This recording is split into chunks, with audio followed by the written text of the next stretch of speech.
Yeah, good afternoon. Welcome to the first podcast of 2022. John Donovan, our chief bottle washer and troublemaker here in the Intentional Living podcast, and our guest, Ron Kastner, our friend who is based in London but is in New York today. And I'd like to welcome you, gentlemen. And Hi, Marty. as Hey, Marty. always, we like to talk about the accountability practice, the subconscious, the childhood trauma still alive and well in our lives. And just before we hit the record button, Ron was sharing some thoughts with us. So, Ron, you want to pick it up and go from there? Well, I was just saying that once you become aware of how powerful and how much of the experience of life is located in the subconscious, the emotional, treasure chest of stuff, or Pandora's box, depending on how you're looking at it. My experience of life becomes completely different, not only for me, but when I hear things from other people. And so the example that I was going to give you just before we started recording was, I had a friend who I said, "How are you?" He said, "Well, I'm a little bit stressed." And I said, "Why?" He said, "Well, I've got this stuff going on with my company, and I'm a little bit worried about money because, money's a little tight now, and this, that, and the other thing." And immediately I thought, well, there's a lot going on in this guy's life, on the outside, in the conscious world. But who knows what's going on in his internal life, and how those kinds of situations caused him to be stressful when he was younger, And it was, and I mentioned it to him. I said, there's two ways to look at this, and and we talked about it, and we talked about the real, and I say real, they're the other ones are just, the ones in the subconscious are just as real. Yeah. Just and that, more of it.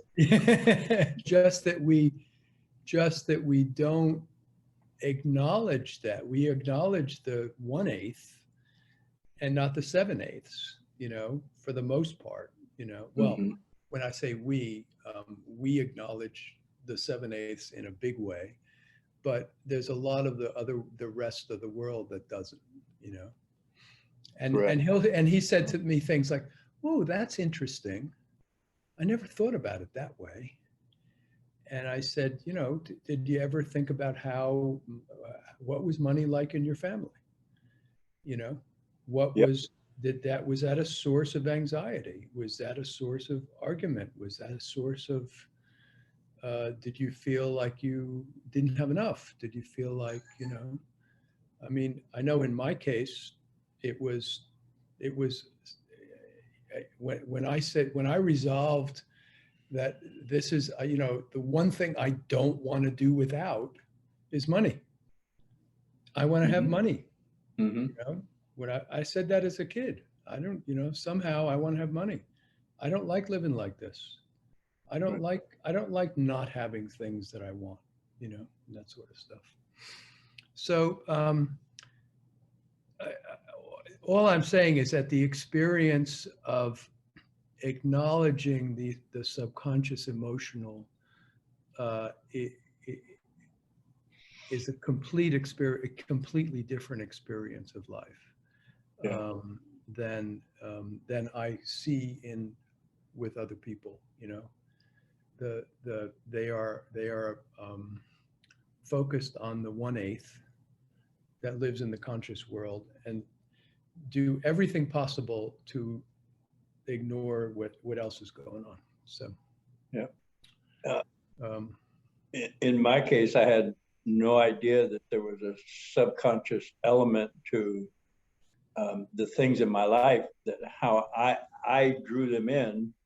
It's like it's one of the things that when people talk about the law of attraction, it's one of the things I observed that they miss is that they want to go to happy to receive happy, And in my subconscious pool of information, which is 7/8 of my experience, was tremendous amounts of trauma and humiliation and ridicule that was unresolved.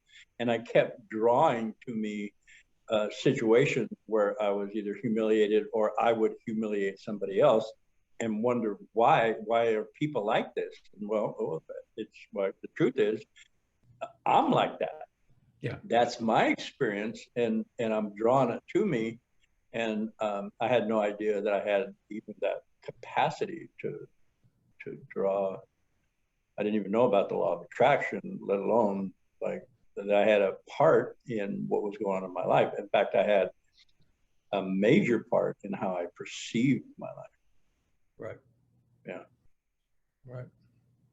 John, there's something I spoke with Marty. Marty and I spoke a little bit last week. There's something I wanted to talk to you about, which is I have had a lot of stuff coming up recently,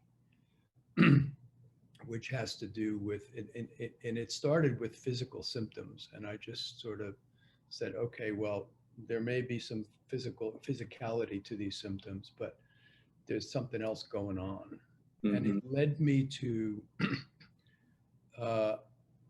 when my father died, and I was left alone with my mother. It was awful. And I was you were, for those who haven't heard this, you're age 7 when this happened, right? Yeah, I was 7. Yeah. And I was an only child and whatever. And I was brought up to be a well-behaved little kid. You know, I was a good boy. Yeah. And I was, and recently, here I am at 72 years old, this stuff is happening. I have gotten in touch with an anger and a rage that I'm surprised I wasn't more violent in my life. I have had fits of anger, and I've gotten really, really angry at people. But I have gotten in touch with a murderous rage from when I was 7 years old, about all this stuff happening to me, and it was completely unexpressed. Well, it's also impossible for a 7-year-old to express that in a way that has a target and a focus. Because quite frankly, if it had a target and a focus, I would have killed my mother, you know? I mean, you know, it would have been that. And I thought about your work with the people in the prisons, your violence prevention programs or violence, awareness programs and things like that. And I just, it's there and I'm connected to it, which is a good thing. I just don't know if it's ever going to go away. I just don't know if it's something I have to live with. I don't know if it's, and I can still feel it in my body. I can still feel it. The place I can feel it the most is in my neck. And it gives me headaches sometimes and whatever. And I remember in the middle of all this stuff, I remember my mother used to say, one of her favorite expressions was, "You're a pain in the neck." You're a pain in the neck. Yeah. And when I hear those words, I just want to, I want to lash out. Yeah. Just want to lash out. I get so fucking angry. Okay.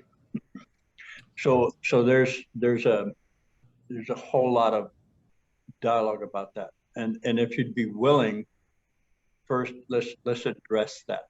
Okay. And take it through the accountability process and then see what happens. And then we'll talk about the mechanics of the logistics of it.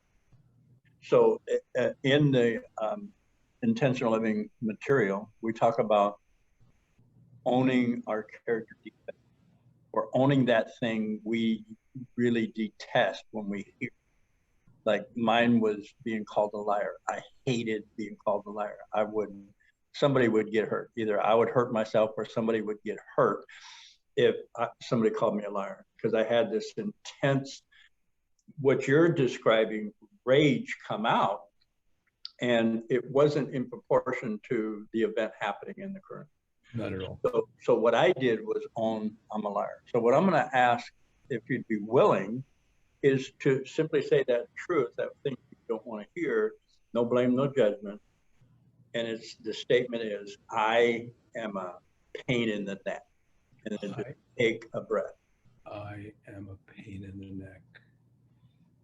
And every bone in my body is trying to fight that and saying, there you go. Fuck you, I'm not a pain in my neck. There you go. See, you can tell that your body's holding that, your little boy's body took this energy in and owned it, because that's what children do. So it needs to be expressed. And if it's not expressed with what we're going to talk about, the emotion of anger, like, that's unfair, that hurt, please don't do that to me. And you be proactive in that moment, which we're not capable of doing as children. It gets stuck, and then it gets projected out to people around it, onto ourselves and or the people around us. So what we're going to do is, like, say that statement again. I'm a pain in the neck. Take a breath. I'm a pain in the neck. Sit with that resistance. That resistance is telling you that your body is holding that on you ever since that time. And then just breathe into that feeling. And then something will bubble up from you about, well, just hold the feeling.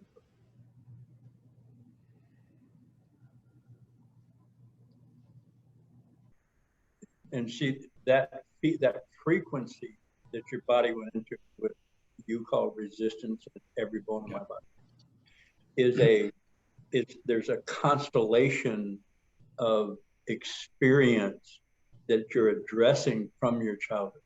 Could be that one instant measure. I feel a release. Yes. That my breath in the beginning was really tight and small. Yeah. And I feel it's bigger, and I'm sitting up. So that truth that you don't want to hear and would enrage you, that you own without blame or judgment. And the key is just saying it with people watching, witnessing this. You said, I am a pain in the neck. And you validated the pain of that child. Okay. You simply validate. Okay, so then the relief came. And that's what you weren't able to do as a child. So we'll try it one more time. I'm a pain in the neck. Go back to the feeling. And that's when something will come to you about what you now want to replace that with. I'm a pain in the neck. I almost want to say it the way my mother said it. Yeah, that would say, there you go. You're a pain in the neck. Yeah. I'm not a pain in the neck. No, you're not. No. It is my intent to. It's my intent to not be a pain in the neck. Right. Well, you're going to reject that. Yes. You're going to reject it. And then you're going to replace it with the truth of who you are. It's my intent to be a whole person, and there you go. And to live a complete and full life. There you go. And then take a breath. Now take another breath. And you see, I can feel it. You're in New York. I'm in San Diego. Yeah. And I felt that. I felt that energetic release, and then enrichment of, no, I'm going to have my life. No, not okay. Yep. It is my intent to have my life. And I know I'm paraphrasing what you said. Yeah. Okay.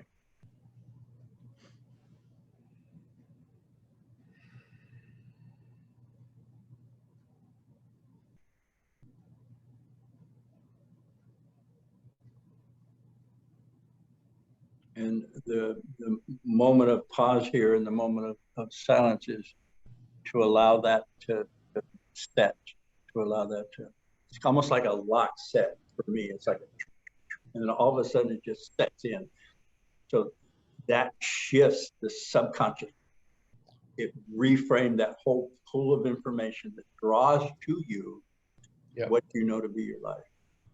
Yeah. Well, and it gives me a handle for when it comes up again. Yes. Oh, yeah.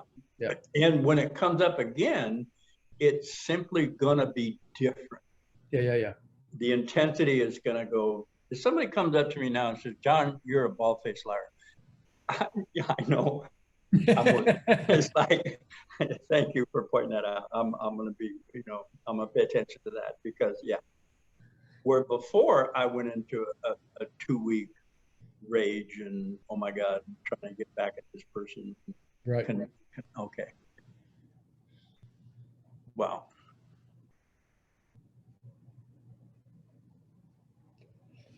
Thank you. You're welcome. Now, let's talk about the logistics of what's happening to you before this. Holding that humiliation, that trauma inside, in your tissue, cellularly. Everything inside you expresses all the pain and the hurt. Now I'm going to talk about me. All the pain and the hurt I received as a child expressed through me in spite of me. So I was mean, I was emotionally, verbally, and sometimes physically violent with the people I said I loved. And I did not understand it. I would find myself in an emotional or verbal rage. And at the same time, going inside my head, going, what are you doing? Stop. This is crazy. Don't do this. And couldn't. When I got that, oh my God, I'm a violent man. The I'm a violent man was in alignment with the trauma. I didn't have to know the details of the trauma. I just knew that trauma, of course I'm a violent man, because that kept people away from me, and people were the things that hurt me, namely mom, dad. And then as I grew up, teachers, friends. So without healing that trauma, I projected it. I used to call it, I spit poison on people. And if I didn't do it emotionally or verbally, I did it sometimes physically. And once I owned, I'm a violent man. I'm mean to the point of cruelty. And without blame or judgment, it was just, okay, I realized, wow, I'm cruel. And in that statement, what happened to you happened to me. There was this constellation and this sloughing.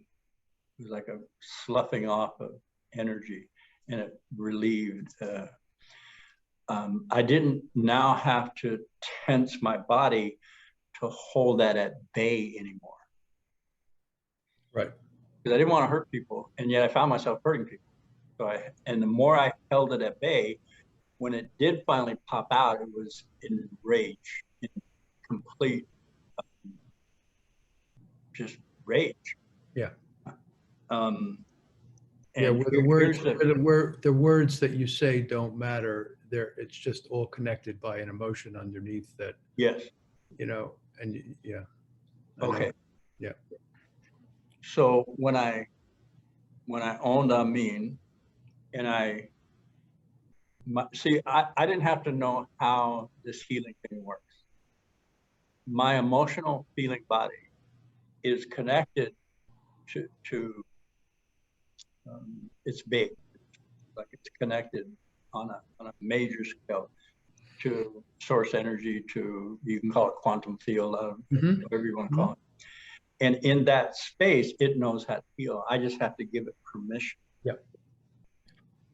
Because the universe will wait for you, and you have free choice, even though the choice you're making is based on subconscious information that you're not aware of. It makes no difference to the universe. It's just simply yes. So when I heal that, and mine was, it is my intent to be kind. It It is my intent to be a loving, caring, nurturing father. The universe then said, yes.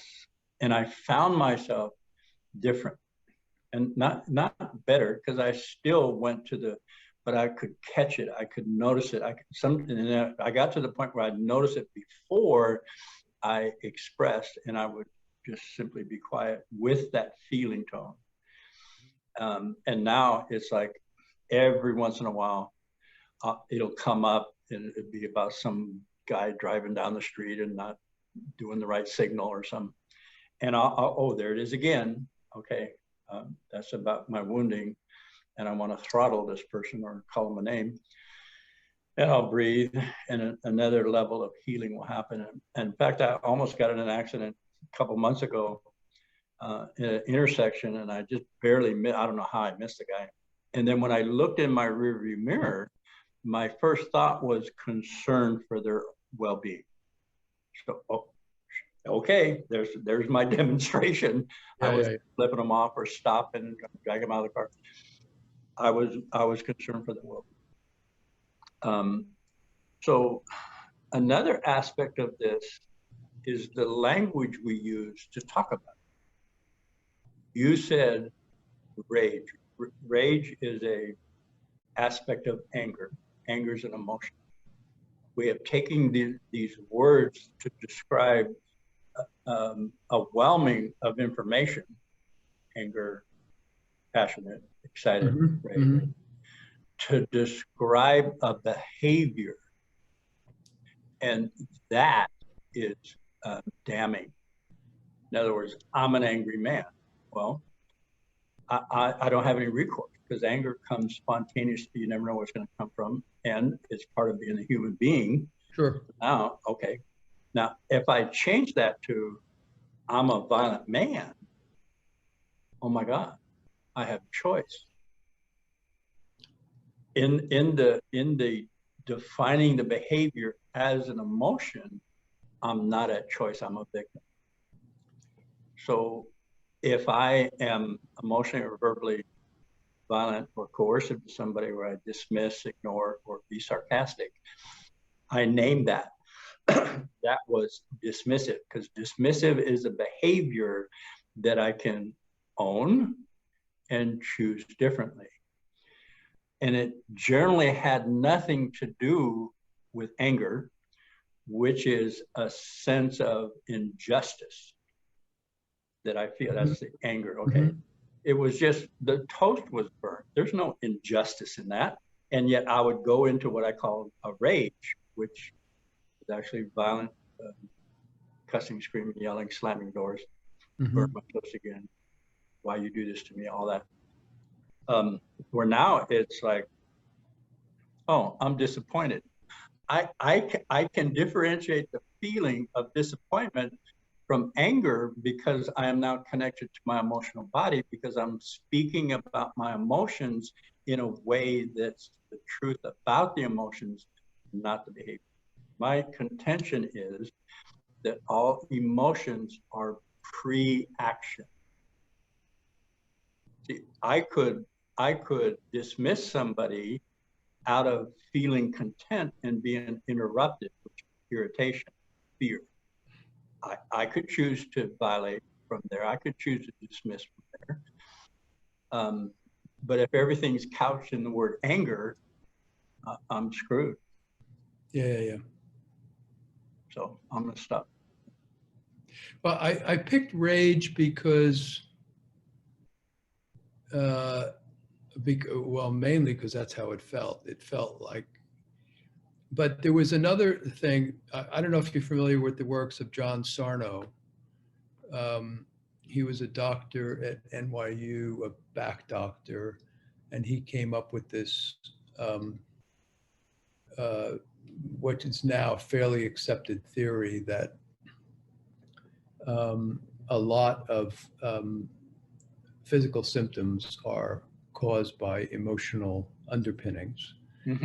And the one that he said was the most prevalent was rage.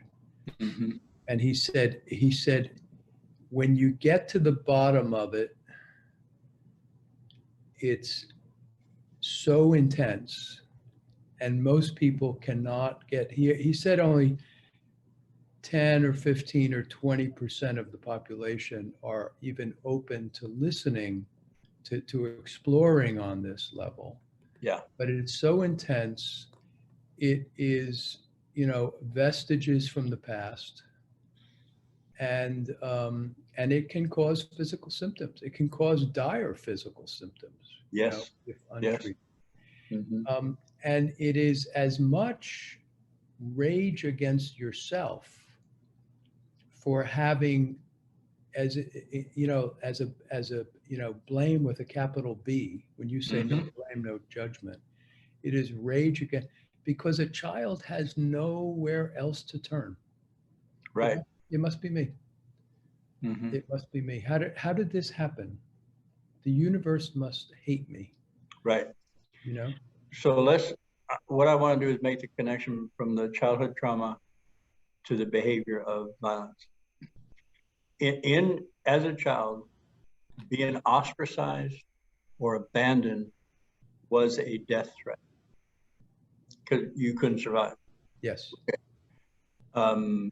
So your body perceived this action towards you, whether it's abusive, humiliation, ridicule, a raised eyebrow, and your body interprets that as, I'm going to die if I don't change or be something other than I am right now.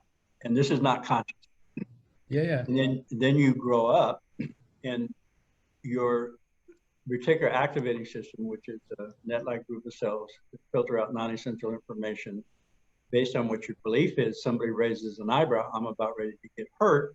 My body interprets that as a death threat. So when somebody says you're a pain in the neck, your body responds from the childhood death threat aspect, and your body is flooded with adrenaline. Absolutely. Okay. And the adrenaline's purpose, fight, flight, freeze, please. So it puts you in a reactive mode, which it's supposed to fight it. And as a child, you couldn't. Flight, you couldn't as a child leave, because then you would die too. Freeze or please. You bottle that up.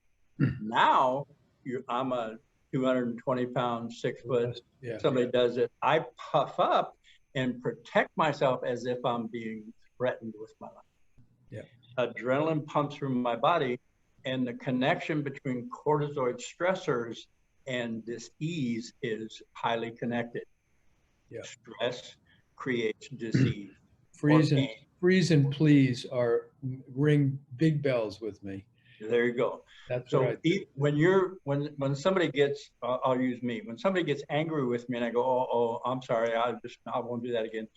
My body is actually flooded with adrenaline stressors, and I'm out of my emotional body. I'm out of my rational brain, because that's what adrenaline does. It gets you out of like figuring out what's going on. You got to react.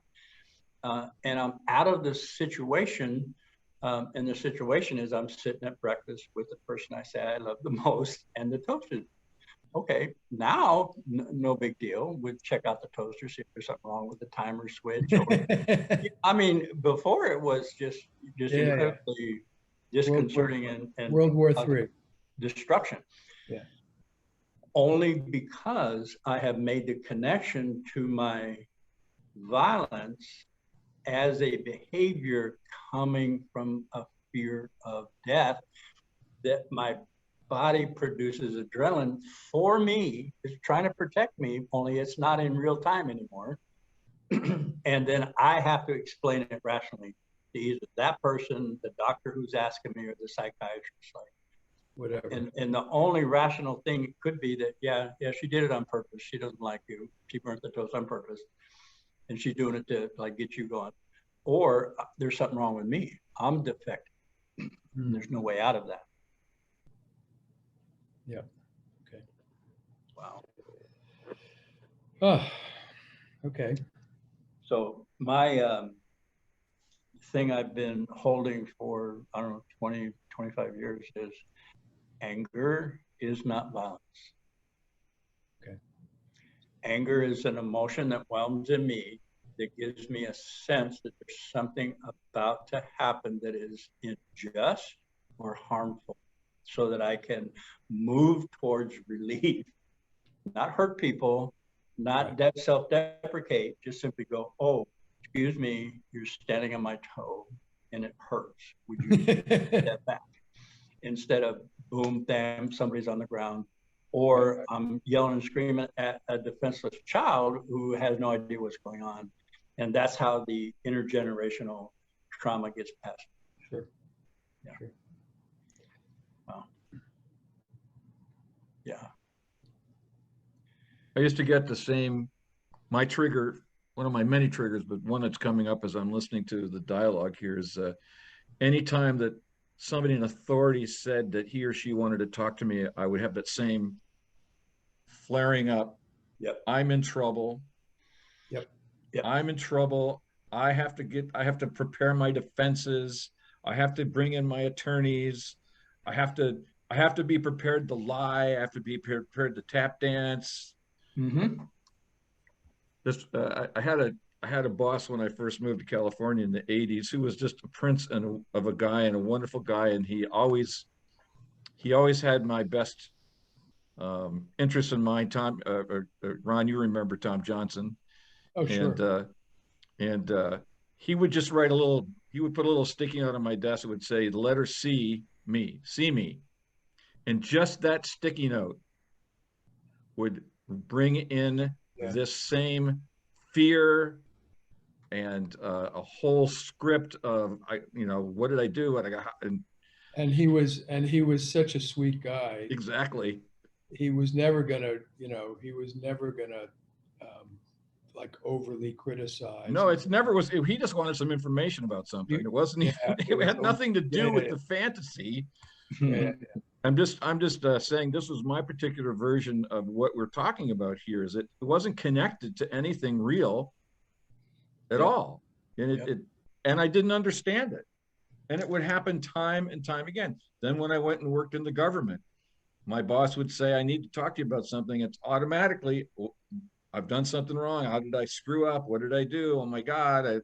I'm about to be fired. I'm going to be out on the streets. I'm going to be destitute. It's like, with no time elapse, all of that stuff would just show up, and then the adrenaline. Right. The biggest. It was unresolved childhood trauma. Yeah. Exactly. Yeah. Only nobody told me that at the time. And then here's so to be fair to me and to all of us, and you've been saying that for years and years and years, and it still took a long time to get. Mm-hmm. So powerful is the defense. And this is one of the things that's occurred to me in the last year or so, is like, I really admire that defense mechanism. I really admire that little guy. From those life-threatening experiences that he could not understand or explain, he created a way to stay safe. Yep. And without this work, it would have kept going till the day I died. And it's still going to keep going till the day I die. The difference is now he's not alone. Right. And he actually has an adult. This is what we say in adult children of alcoholics. I'm reparenting myself. And part of, I come to understand that to mean is I'm acting like a loving parent to that scared little boy inside. Mm-hmm. And for the first time in his life, he gets to be heard. He gets to feel angry, pissed off, frightened, embarrassed, ashamed. And I don't go, stop that. Right. Or I'll give you something to be scared about. Right. No, I give myself permission to be scared. That sounds like a parent. Yeah. Well, not only did I get that, but I remember my grandparents saying that. So, that's that intergenerational thing John was talking about. Yeah, but now you're living in that's what this work is. This work is living in the light. Exactly. This work is the equivalent of purgatory in Dante's Commedia, because the sins are the same sins you encounter in hell, except hell is permanent darkness. It's permanent subconscious. Right. And in this work, you're in purgatory, and with you get some pretty good glimpses of heaven too. Yes. Yes. Well, what do you want? I mean, that's the other thing I wanted to talk about with you guys was what exists on the other side. In other words, this work is essential. This living with the emotional trauma of our childhood, this is essential. But I'm not sure that well, I'll put it this way. I know in my life, doing this work allows me so much more freedom, and it allows me so much more joy when things are good. Yeah. And I know without this, I wouldn't feel as free, and I Right. wouldn't feel as, and I'm not sure that I say that enough to people. You know, I say to people, "Oh, I spend a lot of time on my inner life, and I spend a lot of time, you know, doing subconscious stuff and spiritual stuff and this, that, and the other thing." And it's almost like it's always a chore and it's always a, you know, but it's not. It's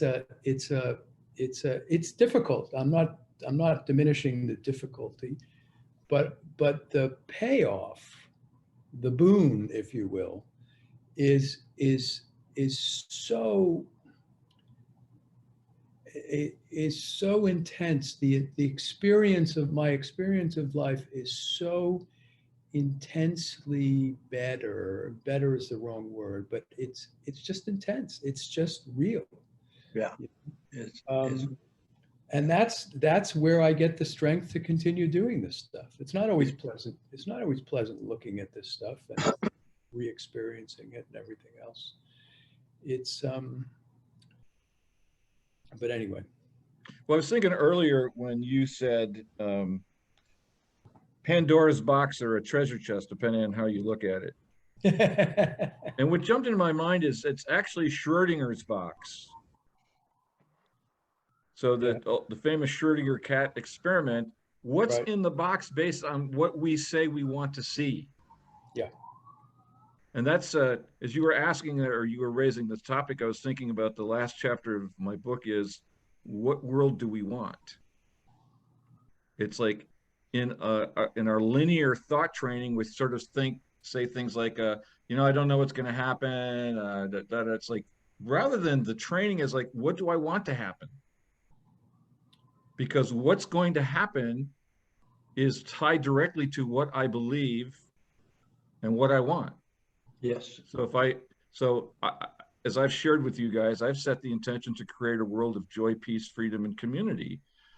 And the truth is, joy, peace, freedom, and community have been coming to me in ways that I could not have predicted because I had an utterly incomplete understanding of those experiences. Yes. Joy, peace, freedom, community. And like you said, Ron, it's not always pleasant. It's not always easy because life is messy, sloppy. There's pain. People are born, people die, people get sick, people create and lose fortunes. I mean, there's all kinds of stuff that's not pleasant. And I choose to live in a world of joy, peace, freedom, and community, which now becomes the swaddling clothing within which sickness and sadness and stupidity and mistakes can now live. Almost like that's what I'm doing for my little kid. Yeah. It's like I'm creating this world through my intention. So I don't know how that happens. This is as John was saying, this is our connection to higher power source, whatever Brahman, whatever word you want to use. In fact, I don't even care. Right. I don't need to know it. I got my theories, but that's just for my own. That's just for my own way to get through life. Yeah. And I'm willing to change my theories based on new information. Yeah. But ultimately, it doesn't matter. The real question it always comes down to, this is what I've learned, is what do I want? And then ultimately, the larger evolutionary question is what do we want? Because the world I want is nestled in the world that we want. And I don't have power over that yet. Yeah. For me, the specialness is simply the experience of being alive. Yes. Which is a temporary state. it doesn't last forever.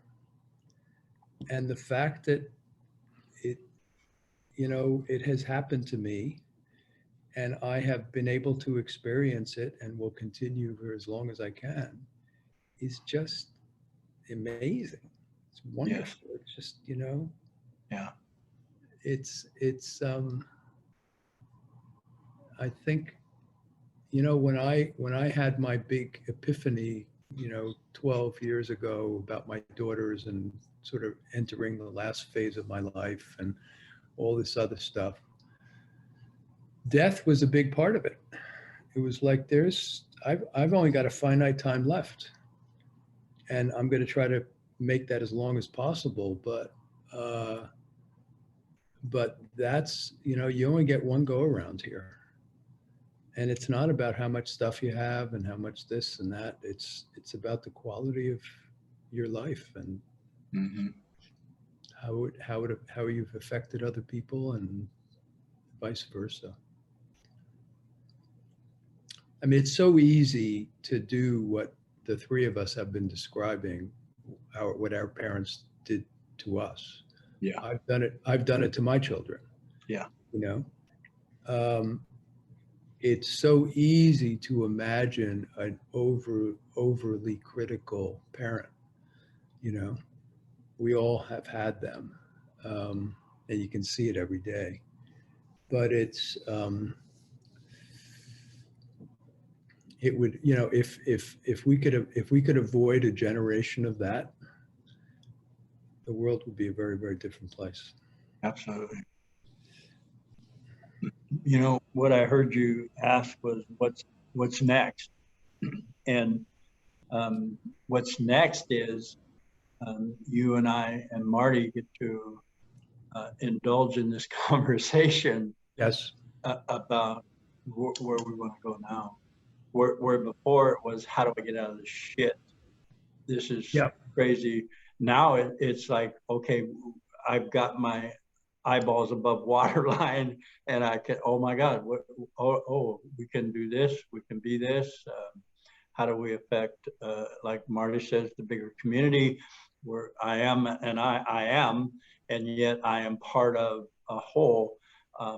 And my answer to that question is, or my intent from that is, it is my intent to be of service.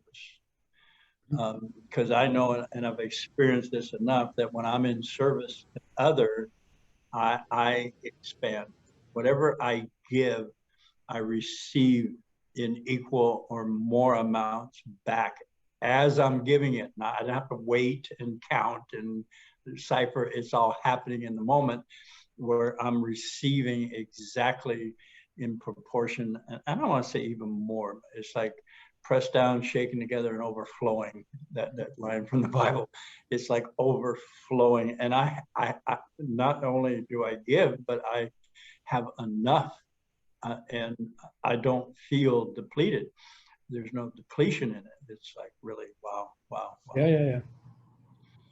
So really cool. I love that, not being down in the muck. Yeah. I mean, it's important when you're down there. Choices and having choice. No, and the muck is always going to be there. And you're always, but getting stuck in the muck is not a life sentence anymore. Right. Yeah. So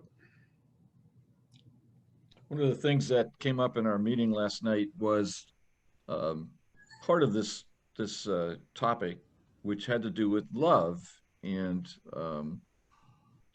we were talking about when we go through this work and we set an intention to experience love, to love ourselves unconditionally, to exude love, to connect to it. Just as I said earlier, in intending to create a world of joy, peace, freedom, and community, we don't know what that means, what love is, because what we grew up experiencing as love was actually something that turned out to be pretty non-loving. Right. So one of the things that came up was, would we be willing to consider the possibility that love starts with the willingness to hang in there with ourselves? And Mhm. this came from somebody who's been clean and sober for 25 years and is still gets subject to depression and self-criticism. And so what would you be willing to consider the fact that you have been clean and sober and that you struggle and you keep coming back as how you love yourself? It starts with just noticing that there's something utterly sublimely beautiful about that commitment. The commitment to just hang in there, and when we fall down, to pick ourselves up, dust ourselves off, get back up into the struggle. And it was really interesting because a number of people were like, huh, I never thought of it that way. Because Hollywood certainly sold me a vision of love that's got nothing to do with it. No. And I kept looking for that. I kept looking for that. Basically, that kind of love that I saw in Hollywood was that another person would come along and take care of me, and I would never ever have to do anything again except feel good. Right. And I mean, even religions, you know, all the religions have you know, you've made it. You don't have to struggle anymore. Whether it be nirvana, heaven, whatever, this is it. You're rewarded. Your struggle is over. And you know what? It doesn't work that way. I don't think so anyway. No, I agree. You can get your head above the clouds or get out of the muck as we've just talked about. But this is life. Well, as Ken Wilber would say, all of those interpretations of that are based on our not actually having nirvana. So what does nirvana look like to someone who's never been there? Yeah. So I'm holding out the possibility that nirvana is actually what the Buddha said it is. Nirvana is a direction.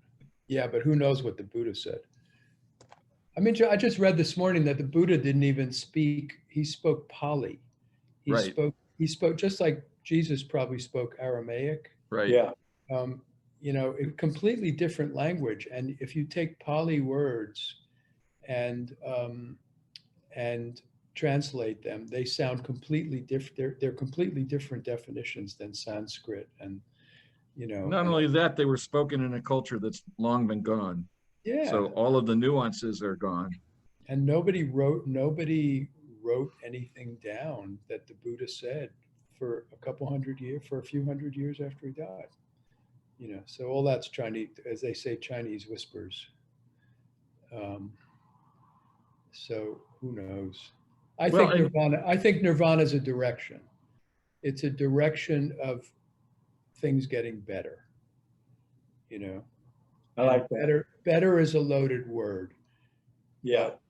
But it's a direction of things that there is a way for things to be better than they are. Well, and most of the religions that came out of a teacher like Jesus or the Buddha or Muhammad actually mostly focus on, if you want to experience that release, here's what you do, not here's what it is, here's how you get there. Yeah. It's just like with accountability. You want release, here's what you do. And until you get there, you're not going to have any clue what it is. It's experiential. Yep. And so the, folks who are watching this podcast, you got an opportunity to see that experience as John led Ron through the inquiry into the pain in the neck experience. Sure. And we could have talked about it ahead of time. And John, I love that you said, let's do it first, and then we can reflect on it after it's happened. This is the same thing that the Buddha and Jesus basically told their followers. Here's what you do to have that experience. Yeah. And of course, it was all culturally appropriate to the time, et cetera, et cetera. And we're all now listening to this 2,000 or 2,500 years later. But it's interesting to me that we can still extract gems of wisdom from these people, even though we don't speak Aramaic or Pali, and the cultures that did are long gone. Because there is something vital and Absolutely. universal in what these characters discovered and what they offered. And, I hope as we do these podcasts and we do our meetings and so forth, that we're propagating this information that John discovered as best we can. And hopefully somebody will come up for a way to refine it and improve it over time. We still have a lot to learn about the nexus between the mind and the body that we were talking about earlier, that were John Sarno and many, many others. Still early days on that stuff. Yeah. If we could project ourselves 100 years into the future, we'd all love to know what it is that we will have discovered. Mm-hmm. And then what dilemma that presented. Yes. I mean, it doesn't fix everything. Yeah, it just uncovers more. I was told in a workshop I was doing, the more I know, the bigger my mistakes. Well, I'm gonna stop knowing that. It's like, okay, I quit. Actually, I didn't choose that, and what I've come to discover is the more I know, the bigger my capacity for mistakes is. Maintaining and sustaining this forefront in my. Well, the bigger my capacity to not fear making a mistake. Right. Yeah, that. Or as you have been known to say, I'm reveling in my character defects. Reveling in my character defects. I'm reveling in my mistakes and backwardness. Yeah, because when I find those, I find the equivalent character asset and direction. Mm-hmm. Yeah. Well, again, in like Schrodinger's box, it all depends on how I choose to look at it. Right. We have that one of the principles that we use in this work is life happens for me, not to me. Well, that's a choice of how to look at things going on in my life. Right. I can look at them as they're happening to me and I'm a victim. That's a perfectly legitimate interpretation. Or I can say, like, these things are happening for me and everything's a gift, even when it hurts. Yep. It's a different way to deal with the exact same phenomena. Mm-hmm. So these are choices that we learn that we can make. And I suspect that the more I think this is part of what you're saying just now, John, the more we allow ourselves the freedom to fly in that free space, the more things that we learn about opportunity and potentials that we could never have seen otherwise. Exactly. Yes. Yeah. Like new stuff. Wow. Mm-hmm.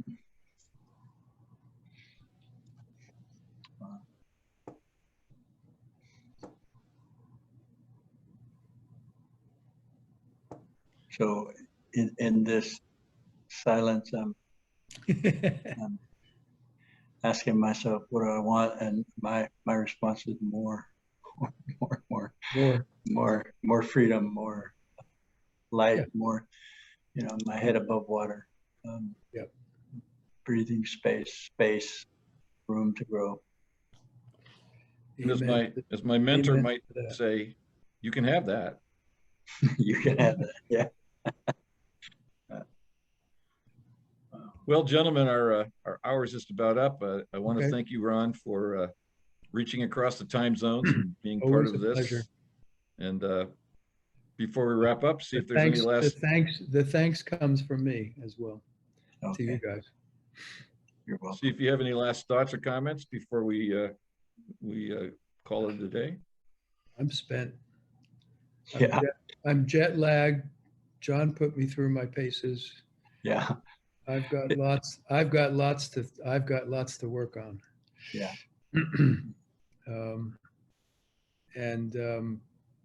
I really, there was a few things that we talked about that, sort of rung some bells, and those are things that I want to spend some time with.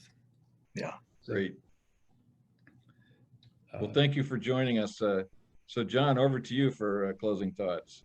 In this work, I've noticed there's a satiation, a saturation point where any more would probably be counterintuitive or counter to the. Sometimes my spiritual self goes places, and it takes a while for my physical self to catch up. So there's I call it recalibration. It's like ruminating, just holding what happened, and then drawing, putting, aligning the points. All the points now make sense about what used to be, oh my God, how did that happen? Now it's like, oh my God, this is how it happened. And I have volition. I have choice. And I have a way to get to that choice. Accountability, no blame, no judgment, owning something that is counterintuitive. Yeah. Thank you. Well, Let me just say one more thing, which is that the thing that struck me the most when I was doing the work with John just now was the fact that the pain in the neck and the rage were linked together. There was no separation between the two. That was a dynamic that existed in me. And that and you can't get to either completely by focusing on one or the other. So that was the big, those are the words that I would leave you with, that I'm going to go off and sleep on. So yeah. Tonight. So well, thanks again, Ron. Thanks, John.